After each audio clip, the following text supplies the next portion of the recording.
Selamat pagi. Clear ke dengan suara saya? Okey ke? Okey. So hari ni saya nak sambung pelan dongakkan. Kita mula ya anak-anak. Nanti kalau lambat nanti habis lambat. So kita mula pelan dan dongakkan. Okey, untuk pelan dan dongakkan hari ni saya nak ajar kamu untuk melukis. Okey, kamu boleh tengok. Lepas tu nanti akan ada latihan untuk kamu lukis. Okey. Untuk melukis, nampak ke? Okey, soalannya, okey, sekarang kita nak melukis unjuran ortogon. Kita sambung melukis unjuran ortogon. Kalau hari tu penerangan dan saya tunjukkan bentuk-bentuk basic bagi unjuran ortogon. Bentuk-bentuk basic untuk kamu lukis unjuran ortogon. So hari ni kita nak tengok unjuran ortogon dan kita nak lukis. Okey, soalan yang pertama dia kata objek berikut berada pada satah mengufuk. Lukis unjuran ortogon bagi objek tersebut pada satah mengufuk sebagaimana dilihat dari arah Z. So dilihat dari arah Z dari atas dan satah mencancang sebagaimana dilihat dari arah Y. Okey, untuk kita melukis dalam tajuk ni, bila setiap kali kita nak lukis, kita mesti gunakan ukuran sebenar. Kamu mesti guna ukuran sebenar. Kalau lukisan dia buat 2 cm, kalau dia buat 2 cm, kita mesti lukis 2 cm. Kalau dia buat 2.5 cm, mesti lukis 2.5. Kamu tak boleh lebih, tak boleh kurang. Okey. So hari ni kita nak lukis unjuran ortogon. Mula-mula kita nak buat A. A dia kata dilihat dari arah Z. So arah Z dia akan tengok dari atas. Okey, dari atas ini, bila kamu tengok dari atas, sebenarnya kamu akan nampak bahagian atas bumbung ni dan bumbung ini. So kedua-dua bahagian ini apabila dicantumkan dia akan menjadi bentuk segi empat tepat yang bawah ni. Okey, segi empat tepat yang bawah ni. Maka untuk kita melukis, mudahkan kamu, kita akan lukis. Okey, kita akan lukis segi empat tepat yang bawah ni. Okey, segi empat tepat yang bawah ni. So kita kena ikut ukuran dia. Ukuran dia 2 cm, 2.5 cm. So gunakan pembaris kita. Kita buat okay, 2 cm. So mesti ukur 2 cm. Letak daripada sifar, panjangkan sehingga 2 cm. Okey, kemudian kita buat dia punya panjang dia pula. Okey, panjang dia kata kena 2.5. Okey, so kita pun garis 2.5. Okey, 2.5. Pastikan betul-betul 2.5. Jangan lebih, jangan kurang walaupun 0.1. Kalau lebih atau kurang 0.1 cm masih diterima. Tapi kalau lebih banyak tak boleh diterima. Okey, so kita garis 2.5. Dari 0 sampai sini 2.5. Kemudian kita nak buat bentuk segi empat kan? Okay, so kamu pun kenalah ubah pembaris kamu. Sini 2 juga.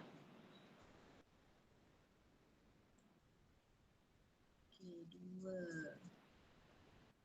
Okay, lepas tu ke atas dia akan jadi 2.5. Okey, 2.5. Kau pun garis 2.5.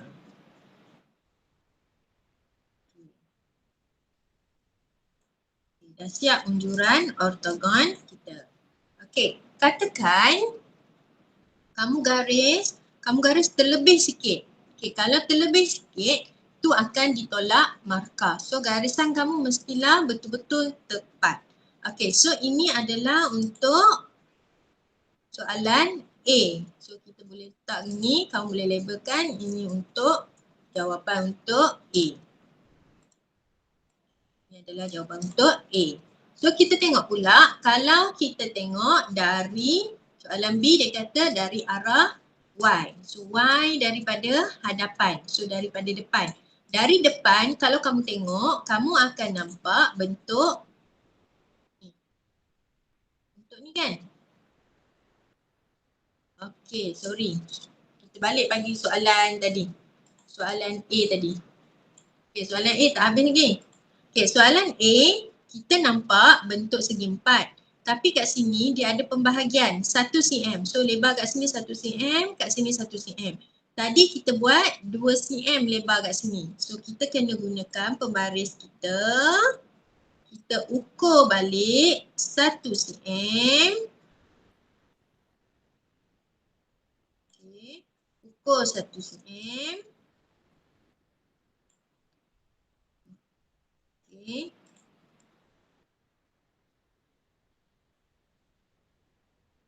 Nak 1 cm kan? So ukur 1 cm. Kemudian kita gariskan.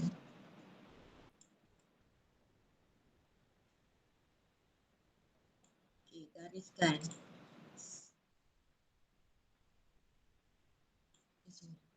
Okay, so ini adalah jawapan untuk soalan A. Nampak macam besar kecil ni? Okay, macam ukuran.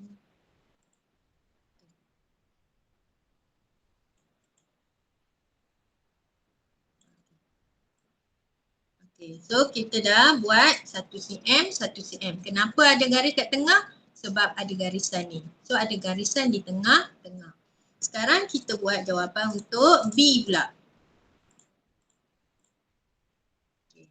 Untuk jawapan B, untuk soalan B, dia nak kita tengok dari pandangan Y. So dari Y, kamu akan nampak bentuk ni. Okay, ni yang kamu akan nampak. Bentuk macam L ni kan.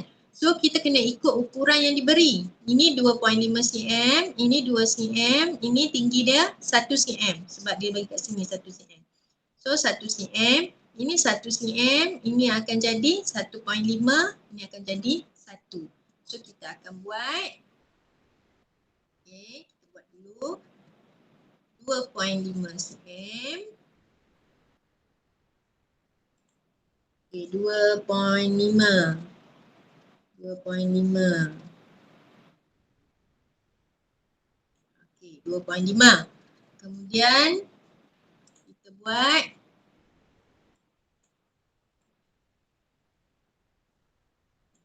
sebab ni pun tak pandai nak guna.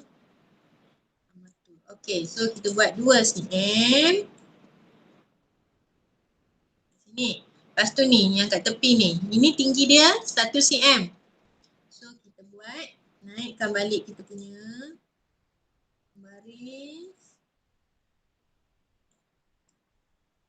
So dia kata kat sini 1 cm. Kita pun garis 1 cm. Lepas tu saya buat atas ni dulu. Atas ni dia kata ini pun 1 cm. So kita gerakkan 1 cm. Hai. Okay, gerakkan 1 cm. Hai cikgu, selamat pagi. Okay, gerakkan 1 cm. Kita turun. Ini akan jadi 1.5. Sebab asalnya 2.5, tolak kat sini 1, so sini akan jadi 1.5.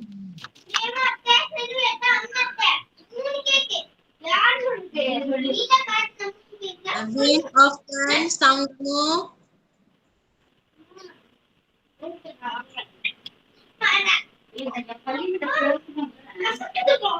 Garis 1.5.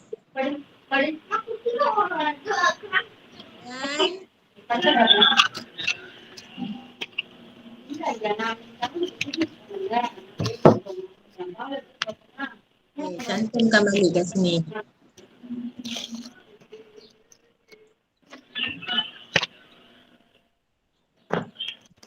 dah siap. Ini adalah unjuran oktagon bagi pandangan dari hadapan Y. Kita katakan kita nampak yang ni. So tak ada apa-apa yang tersembunyi kat belakang sebab belakang juga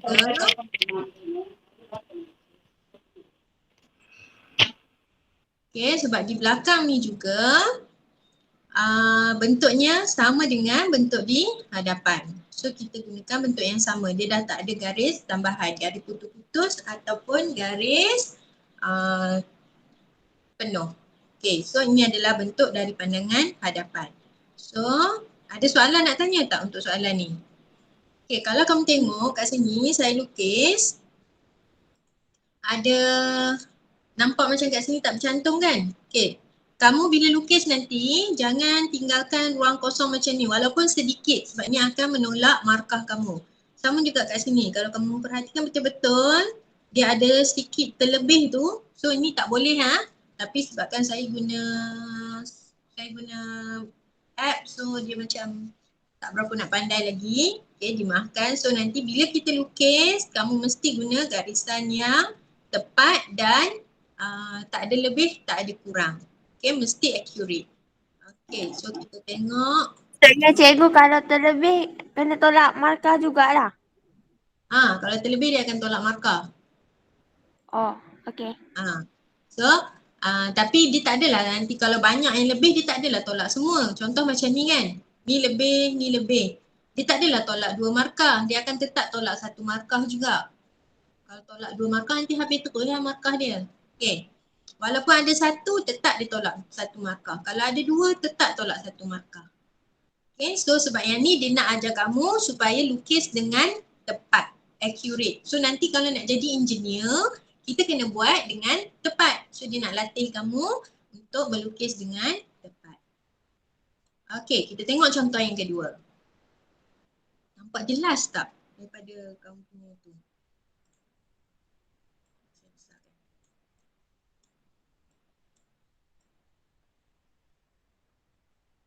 Okey, sekarang objek ni. Dia minta kamu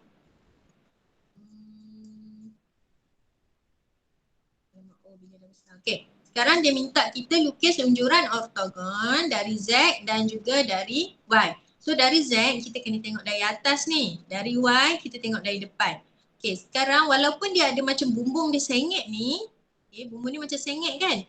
Tapi bila kita tengok dari atas, dia akan jadi flat, dia akan jadi rata juga. So sebenarnya apa yang kita nampak dari atas adalah ukuran pada dia punya tapak dia ni.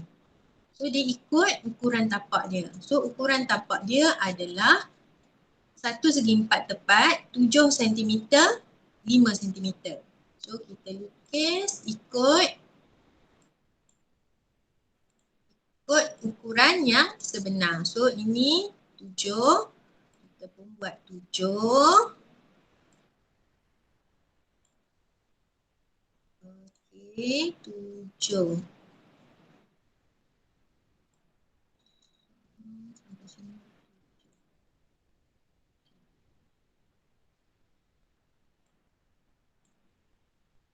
Lepas tu ini 5 kan? So kita ubah pembaris kita jadikan 5 cm. 5 cm. 5. Okey. Lepas tu ubah balik.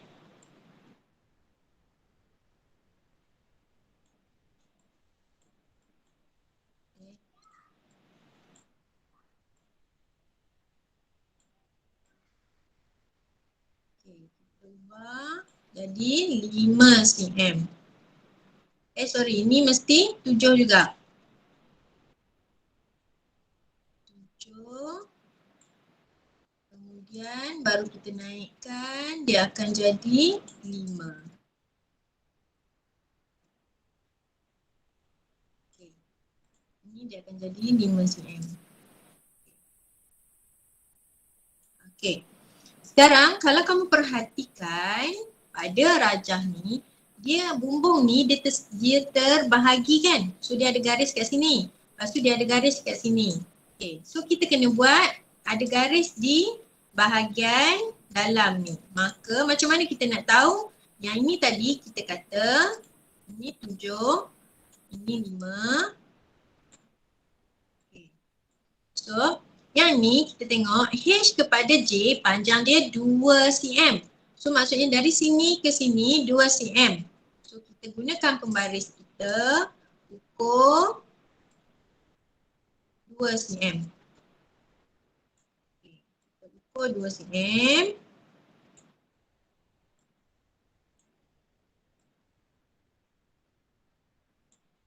Okay. Lepas tu kamu tandakan 2 cm.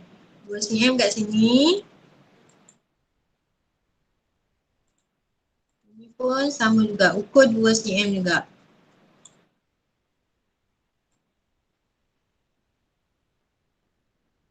Okey, 2 cm. Sini. Lepas tu kita gariskan dia. Okey, dia jadi lambat kan sebab nak kena pusing. Gariskan. Okey, dah siap kita punya pandangan dari atas Z. So yang ini adalah garisan yang tengah ni adalah garisan di sini. Yang ni tak perlulah sebab nanti sebenarnya dia adalah panjang dia sama. So ni 5 cm, ini 2 cm. Dia akan jadi macam ni. Okey, untuk soalan A. A ni ada masalah tak? Ada nak tanya tak? Okey, ni untuk A.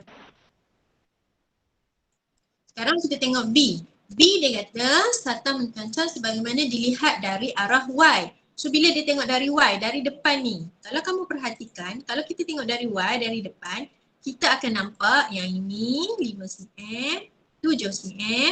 Ini dia naik 2 cm. Ini 2 cm. Ini dia jadi 5 cm. Yang ni nanti kita gariskan sahaja. Okey, berapa saja nanti kita akan gariskan. So, kita buat untuk soalan B.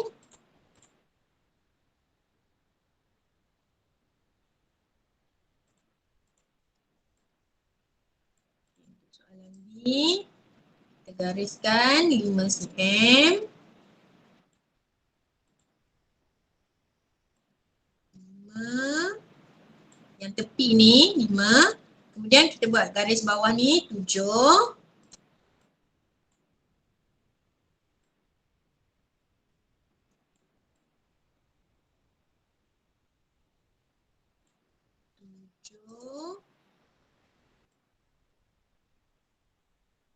Okay, lepas tu kita naik sini 2. Naik 2.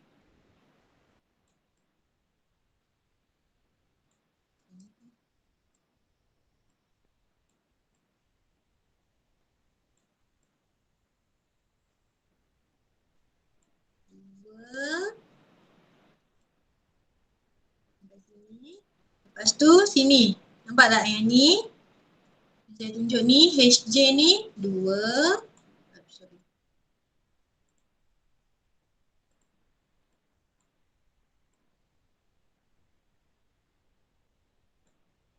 2. Buat 2. Okay. Lepas tu kita naik atas ni. JK. JK tinggi dia bagi 5. So kita kena naik 5 cm. Naik jadi 5 cm.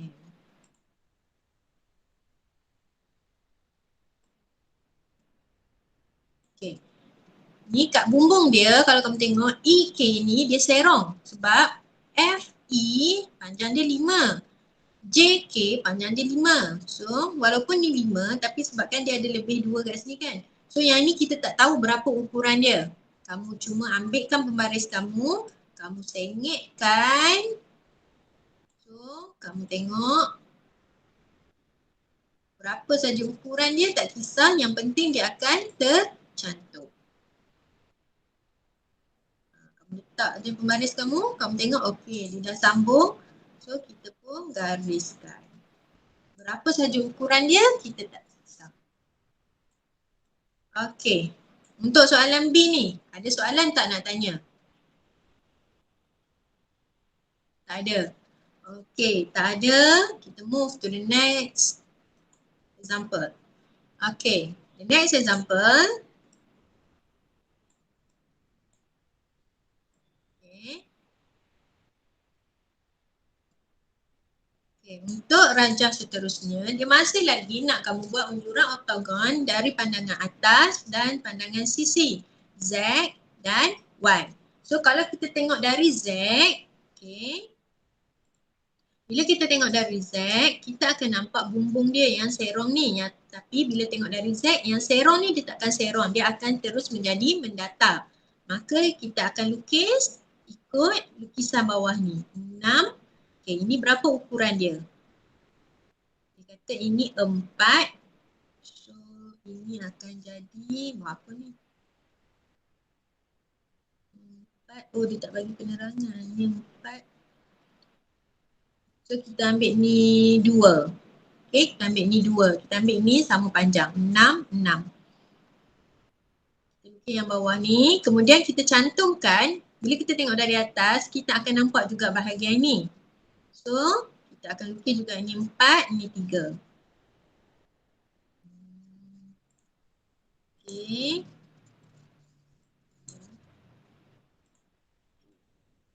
Kita tengok dari atas, kita akan nampak ni 6. Gariskan 6. Lepas tu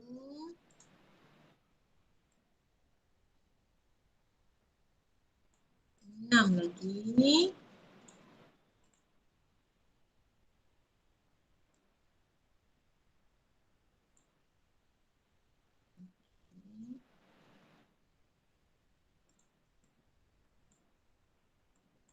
Serongkan balik. 6 juga.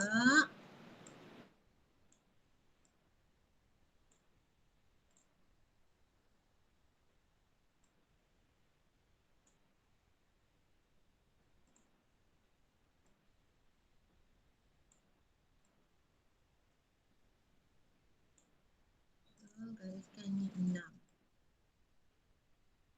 Okay. Ini baru dapat yang bentuk segi empat sama ni. Sekarang kita nak ambil bentuk segi empat yang tepat di sebelah dia yang kecil ni. So bila kita tengok dari atas, kita akan nampak dua-dua bahagian ni. So dia akan bercantum. Kita akan ambil ini ukuran dia 3, ini 4. So mula dari belakang. Ini kita akan jadikan dia sebagai 4.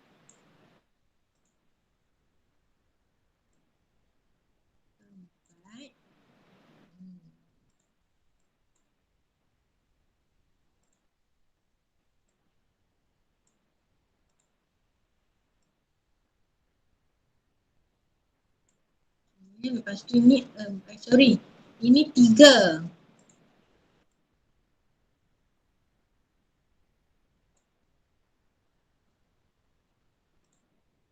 Ini 3, ini 4.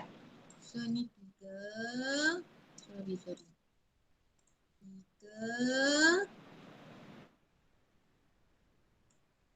Lepas tu baru dia jadi 4 ke bawah.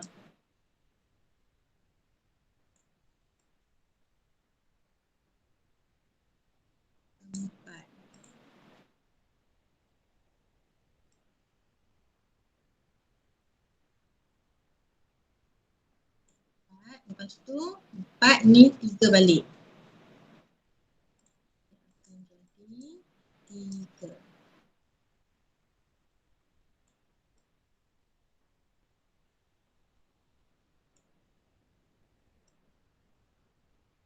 Okay, ukuran saya ni macam tak accurate.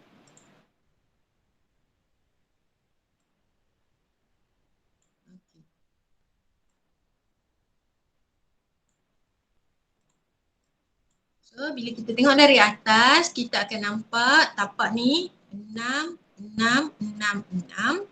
Yang ni akan jadi 3, 4, 3. So 3, 4, 3. Ni pun 4. Okay, so ini kalau pandangan dari atas. Sekarang kita tengok pandangan dari sisi. Sekarang dia tak buat pandangan dari depan, dia buat pandangan dari sisi, dari Y. Y dia ditunjuk dari arah sisi ni. So kalau kita tengok dari sini, dari depan kita akan nampak yang ni, lepas tu kita akan nampak yang ni, dan bahagian belakang ni pun ada juga. So kita pilih yang paling besar dulu. Yang paling besar adalah ni, yang ini paling besar. So ini adalah 4, sini tinggi dia 4, sini tinggi dia 2. So kita lukis ni 6 darab 6. Ini 6 darab 6. Okay. So kita lukis yang besar. Dia 6.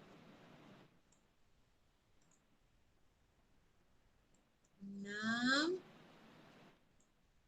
darabkan dengan 6. 6 tinggi dia pun 6.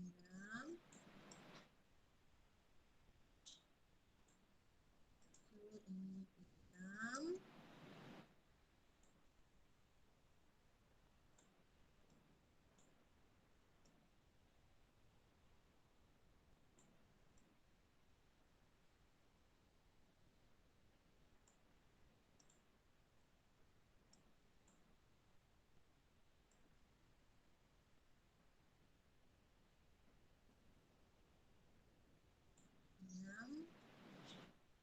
Naikkan balik 6.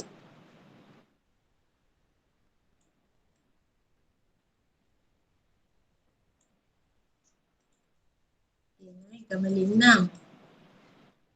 So ini untuk kawasan yang besar ni. Tapi sekarang di bahagian hadapan kita ada 4. So kat depan ni ini 4. Kamu kena ukur 4. Ini 4. Ini tinggi dia pun 4. Kita kena buat.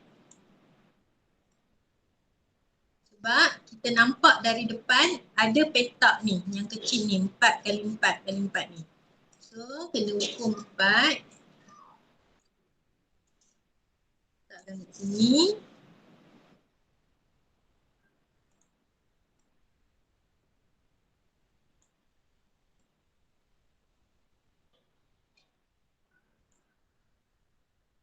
Okay, 4. Okay, yang ni complicated sikit.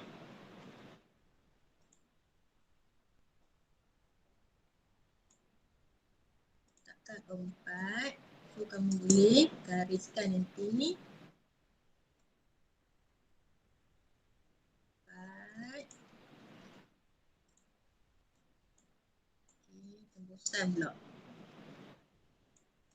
So ini gariskan 4.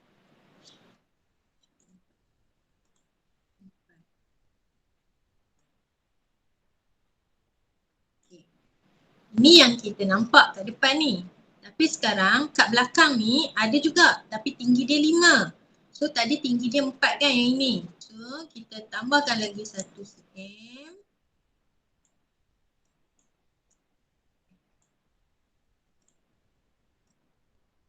Okay, untuk kita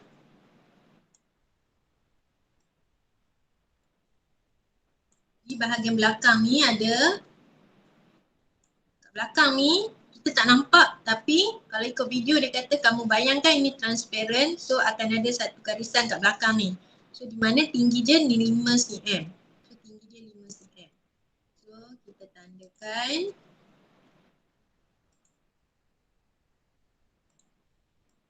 Bawa sini 5 cm. Dan kamu boleh gariskan dia. Okay, sekarang nak buat garis putus-putus ataupun garis penuh. Okay, disebabkan sekarang ini adalah garisan yang kita tak nampak di belakang. So kita kena buat garis putus-putus. Kita tak boleh buat garisan penuh. Okay, buat garis putus-putus. Garislah putus-putus.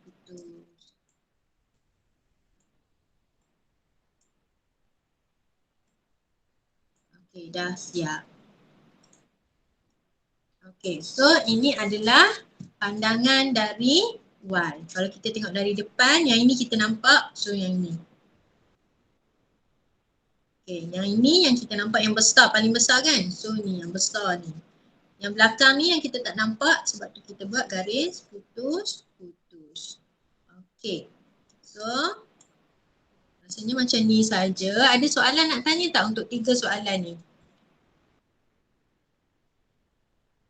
Kalau tak ada, okay, tugasan kamu buat buku modul bersertai muka surat 56, 57, 58. Lepas tu tolong hantar kat saya nak tengok macam mana lukisan kamu. Okay, so itu sahaja untuk hari ni. Kalau tak ada apa-apa, ada soalan nak tanya?